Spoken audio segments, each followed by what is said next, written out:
कैसे हैं आप लोग? चलिए शुरू करते हैं बिना किसी बकचोदी के मैकेनिकल इंजीनियरिंग का एक और धांसू सा टॉपिक जिसका नाम है मटेरियल साइंस। क्योंकि जब भी आप प्रोडक्शन पढ़ने जाते हैं और आपको प्रोडक्शन समझ में नहीं आता तो एक ही सब्जेक्ट होता है जो आपकी हेल्प करता है, वो है मटेरियल साइंस। बिना मटेरियल साइंस के मेरे बच्चे तुम कुछ भी नहीं कर पाओगे, ये बात तुम आज नहीं कल ही समझ जाओ, तभी तुम्हारे लिए अच्छा होगा। मटेरियल साइंस सबसे अच्छा पढ़ाने वाले दो ही टीचर पूरे भारतवर्ष में हैं, एक राजेश सर हैं और एक एस.के. मंडल है।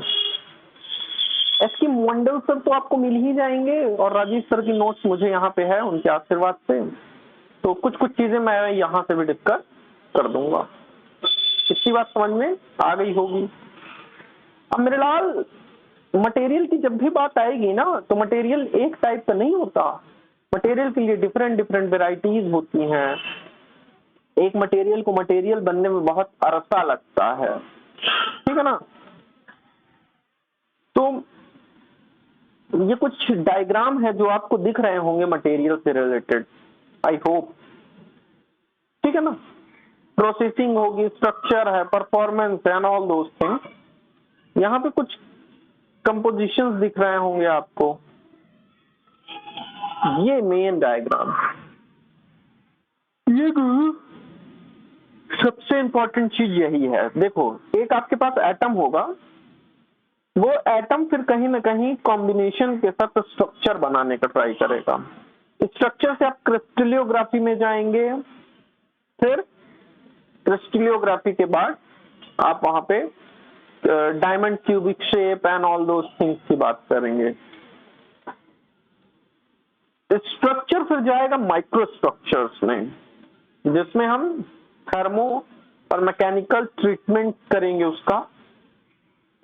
एंड एट द लास्ट अपना मटेरियल कंपोनेंट में जाएगा और कंपोनेंट में हम उसका डिस्कशन करेंगे, casting, metal forming, welding, powder metrology and machining.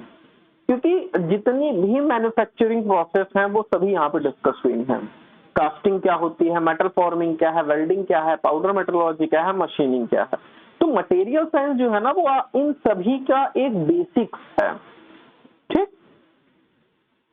तो विदाउट मटेरियल साइंस आप कुछ भी नहीं हैं, ठीक।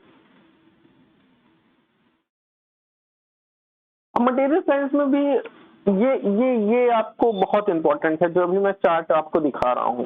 यूनिट सेल, उसकी इंटरस्टीरियल लेंथ और उस पे एंगल क्या होते हैं, सिर्फ तीन ही चीजें होंगी। उसकी तीन लेंथ होगी क्योंकि हम क्यूबिकल शेप की बात कर रहे हैं, तो 3 डायमेंशन में उसकी लेंथ होगी और तीन ही एंगल होंगे। अब उनके एंगल के ओरिएंटेशन के हिसाब से हम ये बता सकते हैं कि वो किस टाइप का यूनिट सेल है। अगर उसमें जो ए बी सी तीनों लेंथ जो है वो इक्वल है और जो उनका एंगल है अल्फा बीटा एंड गामा, उनकी वैल्यू अगर 90 डिग्री है तो वो क्यूबिक शेप में होगा। अगर अल्फा बीटा गामा की वैल्यू 90 डिग्री है लेकिन उसकी दो साइड इक्वल है और तीसरी साइड अनइक्वल है तो वो टेट्रागोनल होगा। अगर उसके तीनों साइड अनइक्वल है लेकिन उनके एंगल्स इक्वल हैं तो वो ऑर्थोरोम्बिक होगा। नेक्स्ट, अगर उसकी तीनों साइड अनइक्वल हो, दो एंगल अल्फा और गामा की वैल्यू 90 डिग्री हो लेकिन बीटा की वैल्यू 90 डिग्री ना हो, उस कंडीशन में मोनोक्लिनिक होगा। ट्राइक्लिनिक के केस में ना तो कोई एंगल सेम होगा, ना ही उनके बीच की जो लेंथ है वो इक्वल होगी, तो वो ट्राइक्लिनिक होगी। हेक्सागोनल का जो केस होगा ना वो does not equal to C, और अल्फा बराबर बीटा 90 डिग्री और गामा जो है 120 डिग्री का होगा। जब हम रोम्बोहेड्रल्स की बात करेंगे तो उनकी तीनों साइड्स तो इक्वल होंगी A B C, but alpha beta और गामा की वैल्यू 90 डिग्री के इक्वल नहीं होंगी। ये चाहे आप याद करो चाहे रटो, ये याद होना ही चाहिए अगर आपको एग्जामिनेशन में कुछ अच्छा करना है। क्यूबिक का क्या क्राइटेरिया है, टेट्रागोनल का क्या है, ऑर्थोरोम्बिक का क्या है, मोनोक्लिनिक का क्या है, ट्राइक्लिनिक का क्या है, हेक्सागोनल का क्या है, एंड रोम्बोहेड्रल का क्या है। नेक्स्ट, तो कुछ क्वेश्चंस हैं यहाँ पे इंजीनियरिंग सर्विस के, जैसे मैं बोलूँ which one of the following pair the axis length ABC and their axis angle alpha beta represent the tetragonal crystal system. तो टेट्रागोनल के लिए कौन सा होता है देख लो, टेट्रागोनल के लिए ए बी की इक्वल होनी चाहिए और अनइक्वल होनी चाहिए सी के, और अल्फा बीटा गामा की वैल्यू कितनी होनी चाहिए, 90 डिग्री। इसका आंसर क्या हो जाएगा, ए बी सी की वैल्यू इक्वल होनी चाहिए और अल्फा बीटा गामा की वैल्यू, मतलब ए बी की वैल्यू इक्वल होनी चाहिए, सी की वैल्यू अनइक्वल होनी चाहिए और अल्फा बीटा गामा की वैल्यू क्या होनी चाहिए, 90 डिग्री। तो इसका ऑप्शन बी करेक्ट हो जाएगा। Next, for a rhombohedral space lattice which one of the following is correct. अब रोम्बोहेड्रल के लिए कौन सा करेक्ट होगा, देखो तो रोम्बोहेड्रल के लिए A equal to B equal to C होना चाहिए और अल्फा बीटा गामा की वैल्यू 90 डिग्री नहीं होनी चाहिए। तो इसका आंसर हो जाएगा गुरु कि रोम्बोहेड्रल के लिए अल्फा बीटा गामा की वैल्यू 90 डिग्री नहीं होनी चाहिए और एबीसी की वैल्यू इक्वल होनी चाहिए। नेक्स्ट, इन ट्राइक्लिनिक यूनिट, ट्राइक्लिनिक के लिए अल्फा बीटा गामा तीनों की वैल्यू 90 डिग्री नहीं होनी चाहिए। नेक्स्ट, अब क्यूबिक में तीन ही टाइप की क्यूबिक क्रिस्टल पाए जाएंगे, पहला सिंपल क्यूबिक हो सकता है, दूसरा बॉडी सेंटर्ड क्यूबिक हो सकता है और तीसरा फेस सेंटर्ड क्यूबिक हो सकता है। सिंपल क्यूबिक बोलेंगे, बॉडी सेंटर्ड क्यूबिक को बीसीसी बोलेंगे और फेस सेंटर्ड क्यूबिक को एफसीसी बोलेंगे। इतनी बात समझ में आ गई। अब सिंपल क्यूबिक में ओरिएंटेशन कैसा होता है, एटॉमिक पैकिंग फैक्टर क्या है, how many effective number of atoms कितने होते हैं, ये सब चीजें। एटॉमिक पैकिंग फैक्टर, कितने एरिया में वो एटम का वॉल्यूम ऑक्यूपाई कर रहा है, वो एटॉमिक पैकिंग फैक्टर है। नंबर ऑफ, अगर मैं बात करूं इफेक्टिव नंबर ऑफ एटम्स का मतलब उस पूरे कंट्रीब्यूशन में कितने टोटल जो छोटे छोटे पार्ट्स ऑफ एटम्स कंट्रीब्यूट कर रहे हैं उनका समेशन कितना है। ठीक, नेक्स्ट, उसी तरह हम बॉडी सेंटर्ड क्यूबिक की भी बात कर सकते हैं। बीसीसी में, बीसीसी में क्या क्राइटेरिया होता है, एफसीसी में क्या क्राइटेरिया है। बीसीसी के कुछ एग्जांपल्स भी हैं, जैसे molybdenum, tungsten, vanadium, tungsten, chromium and alpha iron.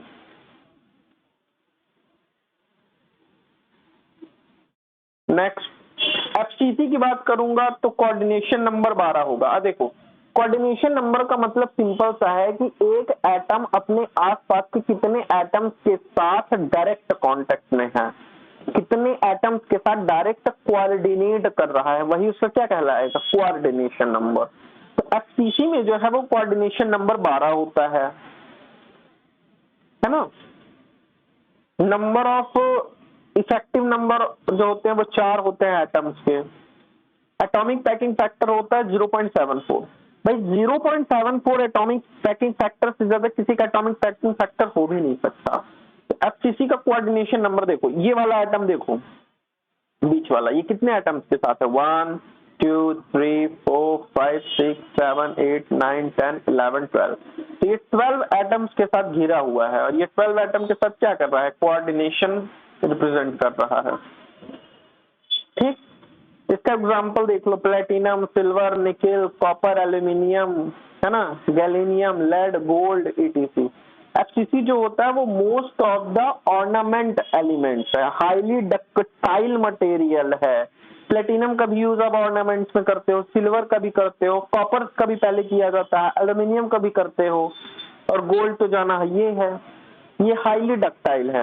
अच्छा, डक्टाइल मटेरियल होने का प्रॉफिट क्या है, मैं आपको बताता हूँ। Whenever you treat any material as a ductile material, then you must be create the different types of ornaments, because the ductile material having a tendency to change its shape and size. When you apply the load, the ductile material should be the change its shape and size. Just like example, silicon, nickel, copper, aluminium, gold and etc. अब ये भी बहुत important है, very very important, ये diagram बहुत ज्यादा important है। अगर आपने इसको समझ लिया ना गुरु, तो फिर आपको मटेरियल साइंस के अगर 2 नंबर के क्वेश्चन आ रहे हैं तो 1 नंबर आपका फिक्स है। यूनिट सेल कौन कौन से हैं, A/R का रेशियो क्या है, कोऑर्डिनेशन नंबर क्या है, number of effective number of atoms क्या है, एंड एटॉमिक पैकिंग फैक्टर्स क्या है। तो अगर मैं सिंपल क्यूबिक स्ट्रक्चर्स की बात करता हूं तो उसके लिए A/R का जो रेशियो है वो है 2। कोऑर्डिनेशन नंबर मतलब एक एटम कितने एटम्स के साथ कोऑर्डिनेट कर रहे हैं उसकी वैल्यू है 6। इफेक्टिव नंबर ऑफ एटम्स वो है 1 और एटॉमिक पैकिंग फैक्टर्स की वैल्यू है 0.52। एटॉमिक पैकिंग फैक्टर्स का सिंपल सा मतलब है कि how much volume occupy the atoms in this particular unit cell, है ना। और 0.52 का मतलब है 52% में एटम है, उसके अलावा जो भी स्थान है ना वो खाली है। तो यूनिट सेल में एटॉमिक पैकिंग फैक्टर का यही क्राइटेरिया है। अगर मैं BCC की बात करता हूँ, बॉडी सेंटर्ड क्यूबिक की, तो उसके लिए A/R का जो रेशियो है ना गुरु वो 4/√3 होता है। कोऑर्डिनेशन नंबर जो होगा वो 8 होगा, number of effective number of atom जो होंगे वो 2 होंगे, एटॉमिक पैकिंग फैक्टर जो होगा वो 0.68 होगा। मींस 60% एरिया में आपका एटम है, उसके अलावा जो एरिया है वो खाली है। उसके बाद हम बात करेंगे FCC, face centred cubic. Face centred cubic का जो भी A/R का रेशियो है वो है 2√2, जबकि FCC में एटॉमिक पैकिंग फैक्टर्स की वैल्यू है 12 और effective number of atom are contributing is 4 and atomic packing factor की वैल्यू 74%। मींस पूरे यूनिवर्स में कोई भी मेटल हो, कोई भी मटेरियल हो, उसके यूनिट सेल का एटॉमिक पैकिंग फैक्टर 74% से ज्यादा नहीं हो सकता। मतलब कि 36% जो एरिया है वो खाली रहेगा, 36% एरिया जो है वो खाली रहेगा। जबकि जब मैं HCP की बात करता हूं ना, हेक्सागोनल क्लोज पैकिंग की, वहां पे जो C/A का रेशियो है वो 1.633 होता है। एटॉमिक पैकिंग फैक्टर्स की जो वैल्यू होगी वो 12 होगी, नहीं सॉरी, कोऑर्डिनेशन नंबर की वैल्यू 12 होगी, इफेक्टिव नंबर ऑफ एटम्स की वैल्यू 6 होगी और कोऑर्डिनेशन एटॉमिक पैकिंग फैक्टर 74% होगा। तो 2 चीजें याद रखनी है, मैक्सिमम एटॉमिक पैकिंग फैक्टर जो है वो 74% होगा और मैक्सिमम कोऑर्डिनेशन नंबर जो होगा वो 12 होगा। ठीक, तो ये आपको याद रखना ही रखना है। ठीक, अब देखो HCP के कुछ एग्जाम्पल हैं, जैसे magnesium, alpha titanium, zinc, zirconium, beryllium and calcium. Next,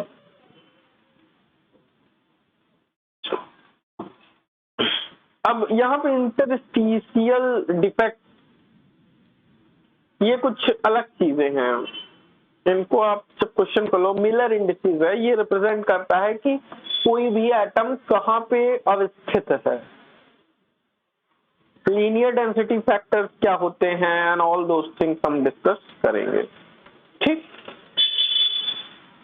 crystallography planes क्या है, क्रिस्टलोग्राफी प्लेन कैसे काम करते हैं एंड ऑल दोस थिंग्स। कुछ मटेरियल की प्रॉपर्टीज के बारे में हम डिस्कस करेंगे अभी, और ये काफी इंपॉर्टेंट है, मटेरियल की प्रॉपर्टी।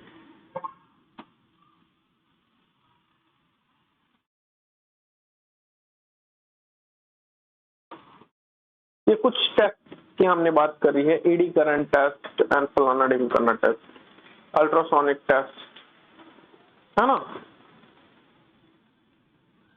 अब कुछ मैकेनिकल प्रॉपर्टीज की हम बात कर लेते हैं।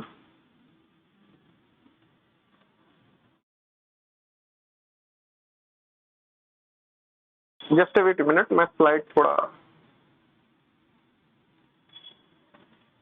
देखो कार्बन स्टील की जो बात कर रहा है ना वो भी है, due to lack of tensile strength and hardness pure iron is not used.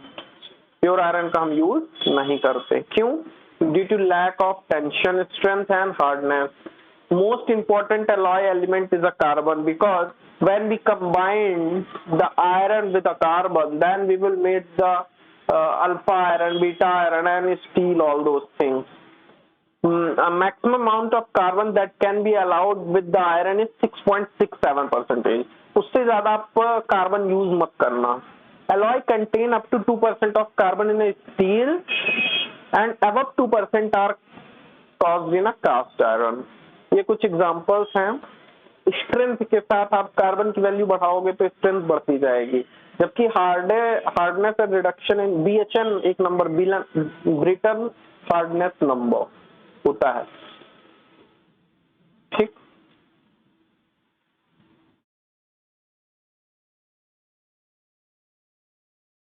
अब हम थोड़ा सा जो डिस्कशन है वो कास्ट आयरन के ऊपर करेंगे। The cast iron is obtained by the remelting pig iron with coke and in limestone in the furnace known as Cupola furnace. So whenever you want to make the cast iron, then you must be know it will be remelting the pig iron. It is primarily an alloy of iron and carbon. So the cast iron is an alloy of iron and carbon. ठीक, next, the cast iron contain in a cast iron a various form more than the 2% to 4.5. मतलब मैं iron में carbon का जो amount है वो किस हिसाब से मिक्स कर रहा हूं, वो आपको शो करेगा कास्ट आयरन के बिहेवियर को। तो the carbon in the cast iron is present in either of the following two form. या तो आपका जो कार्बन है वो कास्ट आयरन में free carbon on a graphite and combined carbon on cementite. तो दो ही टाइप के होंगे, या तो कार्बाइड होगा या तो सीमेंटाइड होगा। Next, the property of a cast, थोड़ा बड़ा कर लेते हैं। The property of a cast iron which make it valuable material for engineering purpose are low cost, good casting characteristic, high compressive strength, wear resistance, and excellent machinability. That's why we are using the cast iron as engineering material. Next, the compressive strength of the cast iron is much greater than the tensile strength. Means हमें पता है कि जब हम cast iron का use करेंगे तो हम उसको बिल्डिंग्स में यूज करेंगे, हम उसको ब्रिज में यूज करेंगे, तो वहां पे जो मैक्सिमम टाइप ऑफ लोडिंग होगी वो कंप्रेसिव टाइप का ही स्ट्रेस जनरेट करेगी। वहां पे कोई टेंसाइल टेस्ट नहीं होगा, तो टेंसाइल स्ट्रेंथ की जरूरत नहीं होगी, हमें कंप्रेसिव स्ट्रेंथ की जरूरत होगी, और वो कास्ट आयरन में भरी पड़ी है। ठीक, तो कुछ इंजीनियरिंग सर्विस क्वेश्चंस हैं कास्ट आयरन के ऊपर, IAS के हैं, मैं आपके साथ डिस्कस करूंगा। टाइप्स ऑफ कास्ट आयरन जो होते हैं, कौन कौन से कास्ट आयरन हम यूज करते हैं। तो cast iron that was slowly cooled to room temperature consists of cementite, look whitish, the white cast iron. Whenever you are doing the coolification in the room temperature, then this type of iron is called of the white cast iron. If it contains the graphite, look grayish, and the gray cast iron. Gray cast iron means the amount of graphite is very a large amount.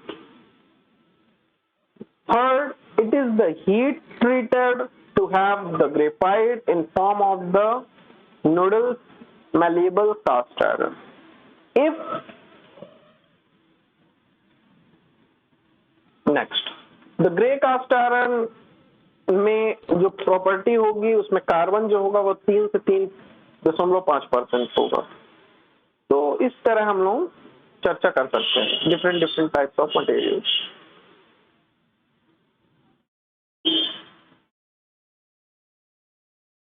Wrought iron के बारे में भी हम discuss करेंगे। The end हो गया।